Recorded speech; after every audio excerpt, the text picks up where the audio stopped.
This weekend I got a couple calls from the media asking me questions about Rick Perry, our governor here in Texas, the statements he made about possible secession.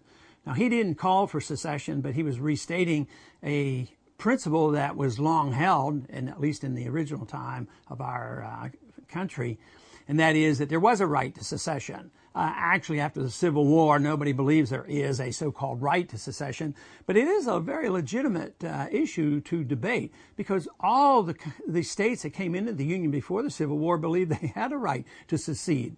And New England in the early part of the 19th century actually considered it, and nobody questioned them about whether they had the right to do it or not. Since the Civil War, it's been sort of a dead issue, but he brought it up. It stirred the media, and believe me, it really stirred some of the liberal media where they started really screaming about what is going on here. This is un-American. I heard one individual say, this is treasonous to even talk about it. Well, they don't know their history very well because if they think about it, it's an American tradition. It's very American to talk about secession. That's how we came into being. 13 colonies seceded from the British and established a new country. So secession is a very much of an American principle. What about all the strong endorsements we have given over the past decade or two of those republics that seceded from the Soviet system? We were delighted with this. We never said, oh no, secession is treasonous.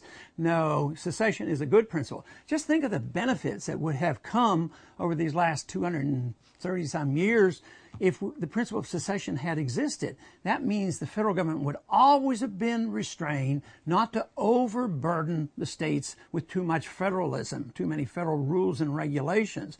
But since that was all wiped out with the Civil War, the states, the federal government has grown by leaps and bounds, and we have suffered the consequences. And we need to reconsider this. We should think about it. It's not un-American to think about the possibility of secession. This is something that is voluntary. We came together voluntarily.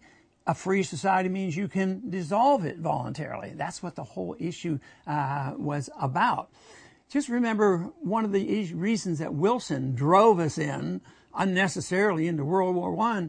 He talked about, well, we have to have every country in the world the benefit of self-determination, a good principle. Of course, I don't think he really believed that, but self-determination is a good principle. It's a very American principle. So to me, it's a shame that we can't discuss this.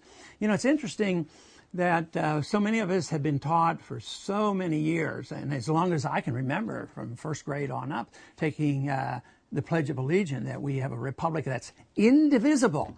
And we have been preached at and preached it. So therefore, there is no contest, no question since the Civil War that we have even the thought that this could happen.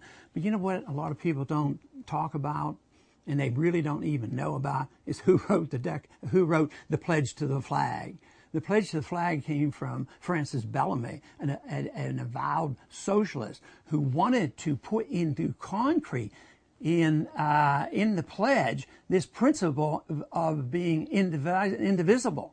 And he did it, you know, for the celebration, ironically, 400 years of the celebration of the landing of Christopher Columbus. So it was in 1892. I mean, the pledge of allegiance has not been here, you know, all our history.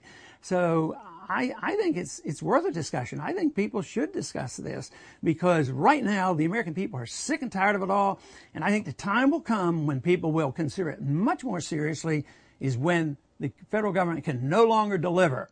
That time will come when the dollar collapses. No matter what they do and how many promises they have and how many bailouts they have, they can't do it if the money doesn't work.